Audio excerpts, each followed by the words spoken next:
Here's what's coming up on today's show. It was more difficult the first month or two than it was during the recession because during the recession, you could control things, okay? You can try to control your expenses, you could do things. But with the COVID, as far as having employees can test positive, having restrictions all at once, the city tells you can't deliver into a city, things that you can't control, that's what's frustrating. This is Kansas City Connections, a local business podcast in Kansas City to help spotlight entrepreneurs and executives in the area and connect the bright minds of our community. Join us each episode to hear how these business owners and executives manage their companies, how they overcome present challenges, and how they plan to thrive in the future. Here's your host, Steve Hoover, owner of Wealth Partners Corporation. Welcome, everybody, to Kansas City Connection, a local business podcast. I'm your host, Steve Hoover, and I appreciate you joining me today. Today, I have a good friend of mine, Jeff Butts, who's Vice President of KCG Incorporated here in Kansas City. Jeff, how are you today? I'm good. How are you, Steve? I'm doing great, thank you. Everything we were talking before we came on the air, you've been out traveling a little bit, so it sounds like you've been able to get in and out of town here. Yep, when I can, yes. Oh, that's good. That's good. And I think we were talking that the planes are about as clean as they've ever been with what's been going on. They're as clean as they should have been to begin with. I'm the same way. I always take my little hand sanitizer with me because every time I touch the magazine or touch anything, I'm like, oh my gosh, I even before all this happened, I'd have to disinfect myself. Yeah, I just hope after COVID they continue to sanitize everything as well as they do now. So. Oh, we can always hope. I don't have much confidence in the airline industry to do that. But we can always hope. But anyway, hey, I appreciate you joining me today. Give me a little idea. Now, you're Vice President at KCG Inc. What is KCG Inc? Well, it's three different divisions, but it's a company that was founded back in the mid '60s by the Roof family, which they're still majority owners in the company, which is very unusual for that. We're all in the industry, and it's very unusual to have that happen for this many years. But there's three divisions. One of them is a drywall distribution, which we're multiple states around the country, say 25 states around the country, distributes drywall and building related products. Another division manufactures a joint compound for drywall. And then we have what I consider a vocational truck dealership, which mounts booms that deliver drywall and other products onto trucks and for resale. Interesting. How long have you been with them? 34 years. Oh, so you've been there quite a while then. Yeah, I started when I was very young. Very young. Yeah, no, I know. Yeah, you started when you were 12, I think. 12, yeah, 12. That's when I started my practice when I was 13. It was my second job out of college. So I was with one company for 9 months after college, and then this is my second company I was with. So. Interesting. What now? The drywall is the drywall. I'm just always curious in terms of the manufacturing. You all don't manufacture the drywall. You purchase it from somebody else. Yes, we purchase it. We just distribute the drywall. The only manufacturing we do is the joint compound wall and ceiling sprays, and we have some primers, some other specialty products too. But the majority of our manufacturing is in joint compound and wall and ceiling sprays. The rest of it we purchase for resale. So now, I'm just curious, where does most of the drywall come from? Where is it manufactured? All over the country. I mean, a lot of the manufacturing plants are close to old gypsum mines. Some of them use synthetic now and not as much gypsum. They kind of go back and forth on that. But typically close gypsum mines, but they're spread all around the country. I think one in Medicine Lodge, Kansas. I think Gypsum, California, I think is the name of it. They're just all over the place, all over the country. So. And what about the compound? I guess the drywall compound. Joint compound. Well, we have 6 manufacturing plants around the country in various locations, and that's not as sensitive where the product comes from because we have it shipped in pretty easily shipped into us from the suppliers on that. So interesting. How have you seen the construction industry in the last? Well, we know up until basically the first part of the year. Did you find it going really strong, and is it staying strong, or what are you seeing right now? Well, obviously, our chief financial officer and owners know more about that than I do. But from what I'm told is we've been pretty strong even through COVID. residential still continues strong. We're seeing a little bit of drop off in the last probably 30 to 45 days in commercial. Obviously a lot of empty offices, people not doing an office build out like they were before. And so I think it's finally catching up to to some of the commercial construction. So. Yeah, I've kind of noticed that around here where my office is, there's an awful lot of building going on. I just don't, more of the outside, it looks like. I don't know if they're finishing the inside. In particular, in my building, my floor, there hasn't been anybody here except me since March. I mean, the other two offices that are on my floor, they've been empty since, or the personnel's been gone since March. So I've had basically a private office floor and private bathroom and everything for since March. It's been nice, but unfortunately yesterday somebody was moving in, so I may have to start sharing my floor again. But I've kind of noticed that. I was in an office a couple of months ago, and there was a receptionist there, and one or two people in a conference room, and that was all it was in. It's down on the plaza, about a 10+ story building down there, and there was nobody else in there. It's unbelievable. Do you see? I'm just curious since you all have been in the in the commercial side, do you foresee a lot of that continuing on? In other words, not as many people being in an office since they're able, quote, to be remote as they have been here since March? Well, I was talking to another financial advisor the other day, and a fairly large, New York-based company, and they're thinking that they may not even bring their employees back to their offices, and he's possibly going to relocate in a couple more years to another part of the country, because it doesn't make any difference where he lives at this point based on what's happened. So it's made them more flexible as far as where they can live and work out of. So they still have office capabilities in most of the major cities, and so they're not being as particular, saying, okay, you don't have your office, Lincoln office available to you, but you can work remotely. So I think there's going to be a lot less need for as many offices we've had in the past, at least in the short term. So. Yeah, I've noticed that as well. I've talked to a lot of other advisors like myself, and we were kind of all thrust into this deal in March of doing a lot more over Zoom or over the phone when we used to just do it in person. And if you're not really client facing, for the most part, I don't see any reason why you would have to have expensive real estate to put your people in. Yeah. And I'm finding that there was a group above me who is on the 8th floor over here, and they sent out a note saying, we're leaving, come up and take whatever you want out of the office. We're basically going to be working from home. And the company said, we don't want the furniture, we don't want the files, we don't want the pictures on the wall, come get them. So I did. I went up and got a chair and a lamp and paper clips and, label. They were just giving away everything. And the lady that ran the office said, yeah, we do HSA accounts. We do everything over the phone. We do everything over the computer. So the company was like, well, we're not going to pay the rent. So I think for certain industries, it really doesn't make any sense to have an office. But unfortunately, I'm seeing multiple office buildings built around here. I question whether some of those are in progress before COVID, so we'll see if they fill those out. It'd be interesting to see if they continue those. So yeah, I think it's going to be a number of years before it really comes back the way it was. I mean, I know when I redid my lease here, they said the going per square foot rate was X, and I'm like, but I think that's going to be a tough go for them. I think even in bigger cities, it's going to be a bigger deal.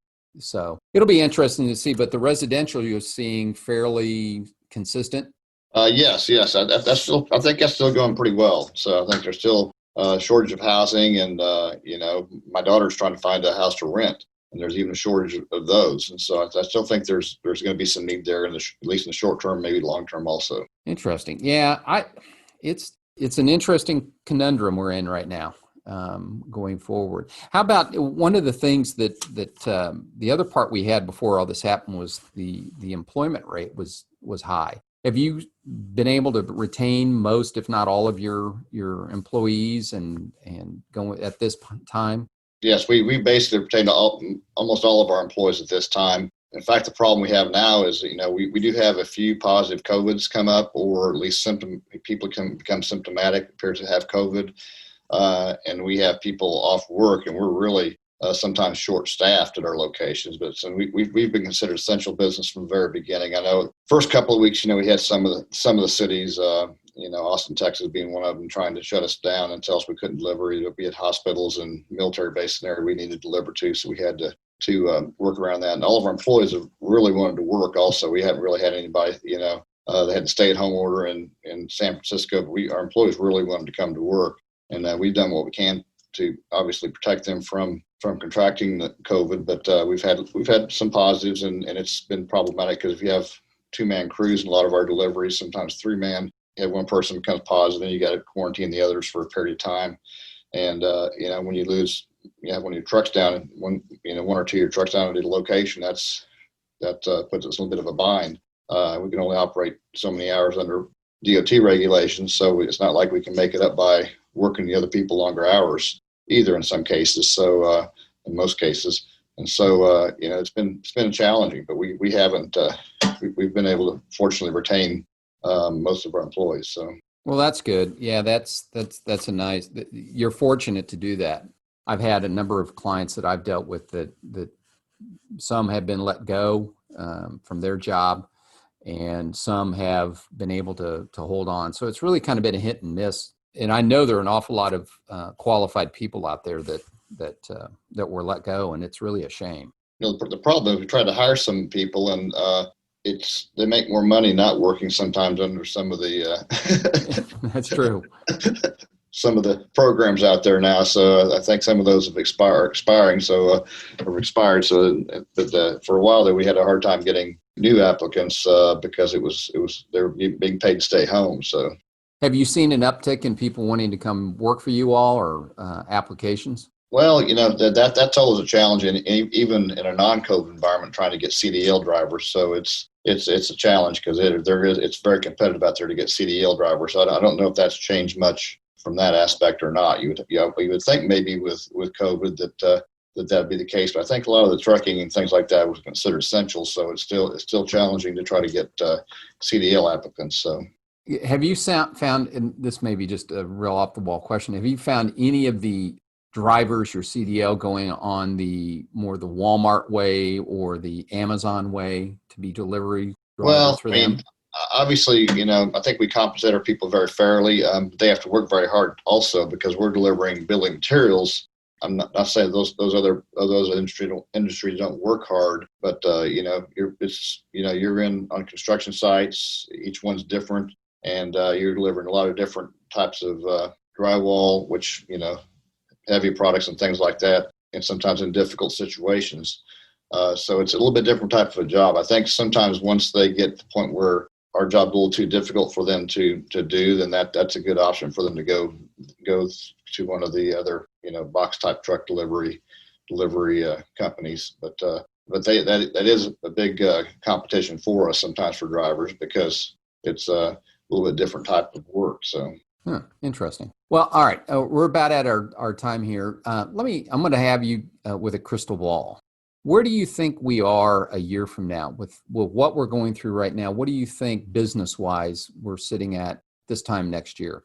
Well, our business, as I said earlier, I think we'll still be strong in the residential. I'm not sure where we're going to be at in the commercial. As far as the economy, if you ask for the whole economy, I don't know that I'm qualified to answer that. I think that hopefully if they get past this COVID, you would think that maybe things would start to on an uptick again. But I'm not qualified to answer that question on the global economy, I guess. I know. People ask me that, and I'm like, I have no. I usually say, I hate this term, but it is what it is, or it is what it's going to be. I have no idea. I guess what I can tell you is what I've witnessed in the last couple of weeks is that the restaurants are starting to get extremely full, which I'm not sure if that's good as far as transfer of COVID. A lot of people are out shopping. The roads are starting to be more filled up. I think people are tired of being quarantined, I guess, or having to stay at home or not have things to do. So I think people are ready to spend some money and get out more than they were maybe 2 months ago even. So as I travel, I'm seeing the airports fuller. Every place I go, and it seems like in the last 2 weeks that's really been evident. So I really think that people are wanting to get out and spend some money. So I think that's a positive thing. I think the consumer spending probably is going to be up. So based on my limited experience, I guess, being out. That's good. Yeah, I've noticed that too. I was noticing the taking longer to get through a stoplight out here, or seeing, driving by some of the restaurants, seeing the number of cars sitting out there. So I think you're right. I think people are just starting to feel a little bit easier getting out.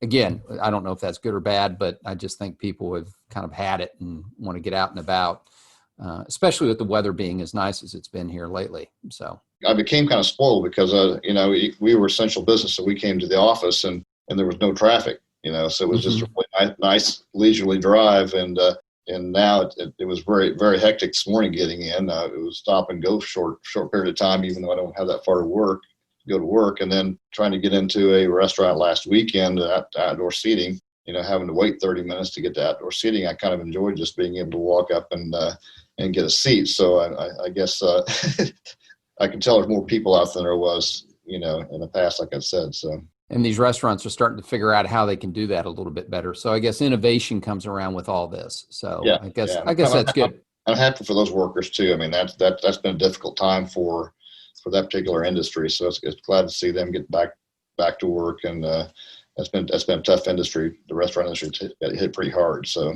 yeah, it has. But let me ask you one last question. In terms of in 2008 and 2009, when we went through that, do you see what we're going through now as bad as it was then? Well, it was more difficult. I was talking to our owners, one of them was our chief financial officer owner, about this. And really, it was more difficult the first month or two than it was during the recession, because during the recession, you could control things. Okay, you can try to control your expenses. You could do things. But with the COVID, as far as having employees can test positive, having restrictions all at once, the city tells you can't deliver into a city, things that you can't control. That's what's frustrating. So at least we could try to control a few things through the recession, even though those were very difficult times for us, more difficult financially for us at that time. But as far as managing, this was much more difficult to manage at least the first couple of months.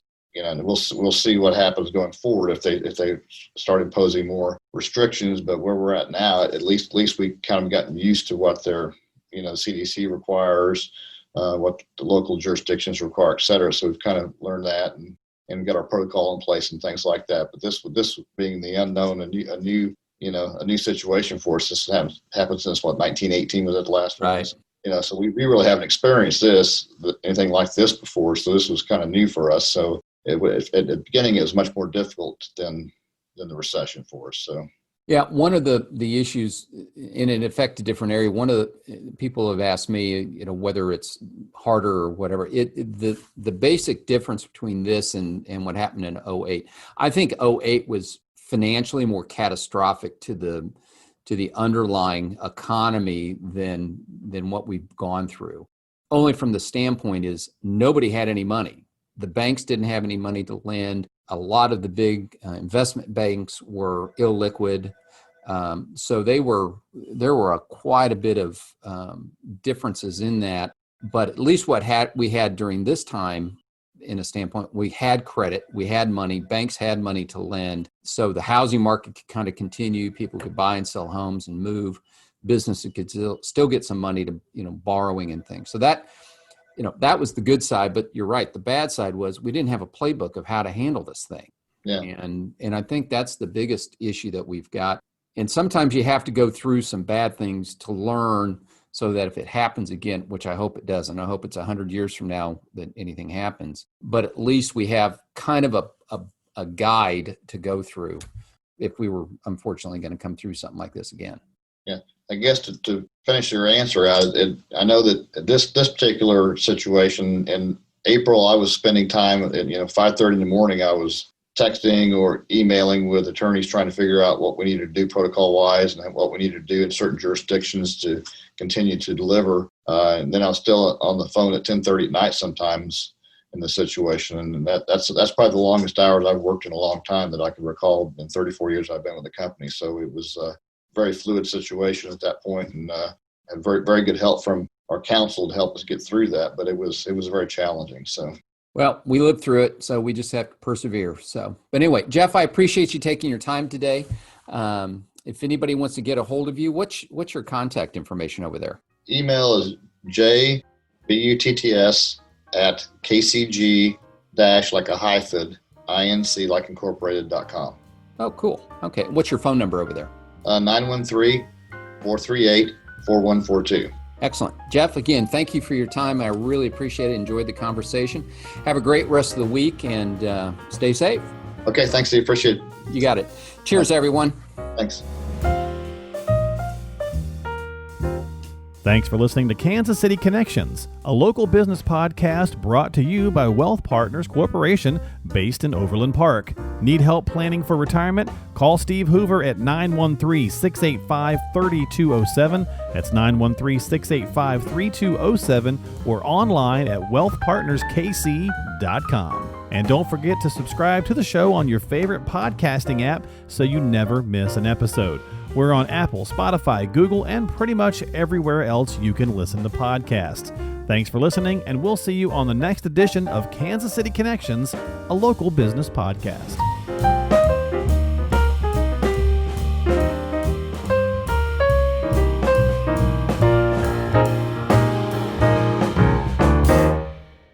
Any financial information provided is for illustrative purposes only and does not constitute tax, investment, or legal advice. Always consult with a qualified investment, legal, or tax professional before taking any action.